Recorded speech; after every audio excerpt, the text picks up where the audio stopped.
पहले लिथियम, फिर यूरेनियम और उसके बाद अब अकूत सोना। अब भारत की जमीन ने उगल डाला वो बेशुमार भंडार, जिसके कुछ ग्राम से ही सुपर पावर बन गए कई देश। दुनिया का सबसे दुर्लभ खजाना अब लगा भारत के हाथ।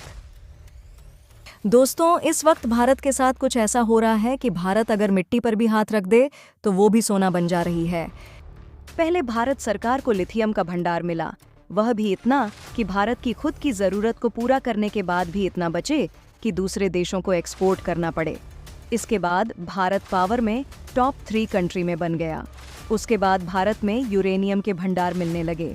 इसके बाद राजस्थान में टकाटक तांबे के भंडारों का पता चलने लगा।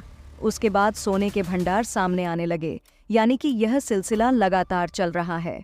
लेकिन दोस्तों, भारत को जो खनिज अब मिला है, वो खनिज तो भारत को बिना ढूंढे ऊपर वाले की कृपा से ही हाथ लगा है।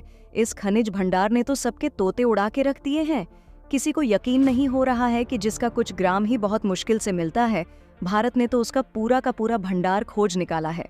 जी हाँ दोस्तों, ये बहुत ज्यादा दुर्लभ खनिज है और इसमें इतनी ज्यादा ताकत होती है कि किसी भी देश की काया पलट सकता है। दोस्तों, हम आपको पूरी खबर बताएंगे, इसकी खूबियों को भी बताएंगे, साथ ही यह भी बताएंगे कि यह क्या काम आता है और भारत को इसका कैसे फायदा मिलने वाला है। लेकिन वीडियो में आगे बढ़ने से पहले हमारी आपसे बस एक छोटी सी रिक्वेस्ट है कि प्लीज इस वीडियो को लाइक और शेयर करके इस चैनल को सब्सक्राइब भी कर लें। दोस्तों, भारत का सारा सिनेरियो ही बदल दिया, क्योंकि एक ऐसा रेयर अर्थ मटेरियल भारत में पाया गया है जिसके होने का भारत में कोई चांस भी नहीं था। और यकीन मानिए कि इस धातु में इतनी ताकत है कि भारत की इकोनॉमी को तगड़ा बूस्ट दे सकता है। दरअसल भारत के पंजाब राज्य के रूपनगर जिले में एक आईआईटी है जिसका नाम है आईआईटी रोपण। और इस आईआईटी के लोग काफी लंबे समय से सतलज नदी पर रिसर्च कर रहे थे, जिसमें ये देखा जा रहा था कि इस नदी में जो बाढ़ आती है, पानी कम ज्यादा होता है तो ये कैसे रिएक्ट करता है, मिट्टी का कटाव कैसे होता है। यानी कि इसको लेकर पूरा डाटा कलेक्ट किया जा रहा था ताकि भविष्य में आने वाली आपदा से निपटा जा सके। लेकिन इस रिवर में उल्टे खोज के दौरान वैज्ञानिकों को मिला एक बहुत ही खास प्रकार का मेटल जो इस नदी में पाया जाता है, जिस पर कभी किसी का ध्यान ही नहीं गया। और यह मेटल था टेंटालम, जिसकी खोज ने पूरी दुनिया को चौंका दिया, क्योंकि यह कोई आम मेटल नहीं बल्कि एक रेयर अर्थ मेटल है। और यह बहुत ही ज्यादा खास है, वो इसलिए क्योंकि यह बहुत ही ज्यादा मजबूत मेटल माना जाता है। उदाहरण के लिए, अगर टेम्परेचर माइनस में 150 डिग्री सेल्सियस भी पहुंच जाए, कितनी ही भयानक से भयानक ठंड क्यों ना हो जाए, ये उसे भी आसानी से सह लेता है। वहीं बात करें गर्म वातावरण की, तो वहां पर भी ये बहुत ही ज्यादा हाई मेल्टिंग पॉइंट के साथ आता है। इसका जो मेल्टिंग पॉइंट है वो 3020 डिग्री सेल्सियस है। जी हाँ दोस्तों, 3020 डिग्री सेल्सियस पर आते ही यह पिघलना स्टार्ट कर देता है, इसीलिए ये बहुत ज्यादा सख्त है। दूसरा पॉइंट ये है कि जो बाहर के मेटल होते हैं वह बहुत सख्त होते हैं, लेकिन जंग के सामने वो घुटने टेक जाते हैं, उनमें जंग लग जाती है। लेकिन टेंटालम में ऐसा नहीं होता। टेंटालम जहाँ बहुत ज्यादा मजबूत है, वहीं इसकी खासियत ये है कि हवा में खासकर नमी के प्रभाव में आने पर इसके ऊपर ऑटोमेटिकली एक लेयर आ जाती है जो इसे जंग लगने से बचाती है। हाई मेल्टिंग टेम्परेचर होने की वजह से इसका इस्तेमाल बहुत ही ज्यादा क्रूशियल चीजों में किया जाता है। भारत सरकार इसका इस्तेमाल दरअसल कैपेसिटर बनाने में करने वाली है। कैपेसिटर इलेक्ट्रॉनिक उपकरणों में इस्तेमाल किया जाता है और इसका काम होता है एनर्जी रिस्टोर करके रखना।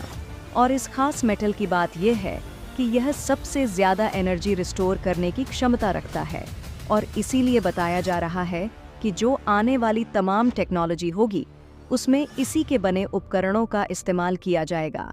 वहीं इसके अलावा इसके हाई मेल्टिंग पॉइंट और मजबूत होने के कारण इसका इस्तेमाल किया जाता है केमिकल प्लांट में, न्यूक्लियर पावर प्लांट में, एरोप्लेन्स में और सबसे खास बात मिसाइल और तमाम तरह के हथियार बनाने में। इससे आप समझ सकते हैं कि यह भविष्य में कितना ज्यादा कीमती मेटल होने वाला है। दोस्तों, ऐसा नहीं है कि इसका इस्तेमाल सिर्फ आर्मी के लिए ही किया जाएगा या फिर इंडस्ट्री के लिए किया जाएगा। इसके अलावा इसका इस्तेमाल आम लोगों के लिए भी किया जा सकता है। वो इसलिए क्योंकि हाल ही में अमेरिका के डिपार्टमेंट ऑफ एनर्जी ने यह भी बताया कि टेंटालम में एक बहुत ही खास बात यह पाई गई है कि यह आदमी के जो बॉडी फ्लूइड होते हैं, यानी कि हमारा जो मांस होता है, उसके साथ ये किसी भी प्रकार का रिएक्ट नहीं करता।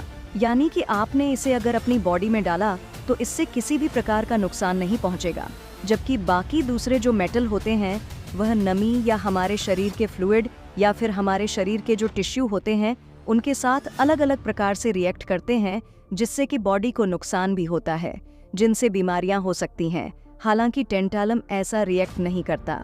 इसी वजह से इसका इस्तेमाल आर्टिफिशियल जॉइंट बनाने में, सर्जिकल इक्विपमेंट्स में और इसके अलावा इम्प्लांट्स में, यानी कि किसी की हड्डी टूट गई वहां पर आप इसे रॉड के रूप में डाल सकते हैं, या शरीर का कोई जोड़ टूट गया वहां पर हड्डी जैसा शेप देकर इसे इम्प्लांट किया जा सकता है।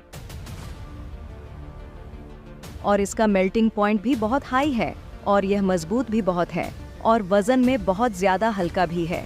ऐसे में देखें तो टेंटालम आम लोगों से लेकर बड़ी बड़ी इंडस्ट्रीज और सेना के हथियारों तक हर जगह इस्तेमाल होने वाला मटेरियल है। एज ए प्लेटिनम सब्स्टिट्यूट आप जानते ही होंगे कि प्लेटिनम एक बहुत ही ज्यादा स्पेशल और महंगी धातु है। ऐसे में जो टेंटालम है वो इसे आसानी से रिप्लेस कर सकता है और इसीलिए पूरी दुनिया भारत की तरफ नजर लगाए बैठी है। दोस्तों, भारत को मिलने वाले इस टेंटालम के भंडार के बारे में आपकी क्या राय है? कमेंट में अपनी कीमती राय जरूर शेयर करें। जय हिंद, जय भारत। और आप सभी को हमारी तरफ से दिवाली की बहुत बहुत शुभकामनाएं।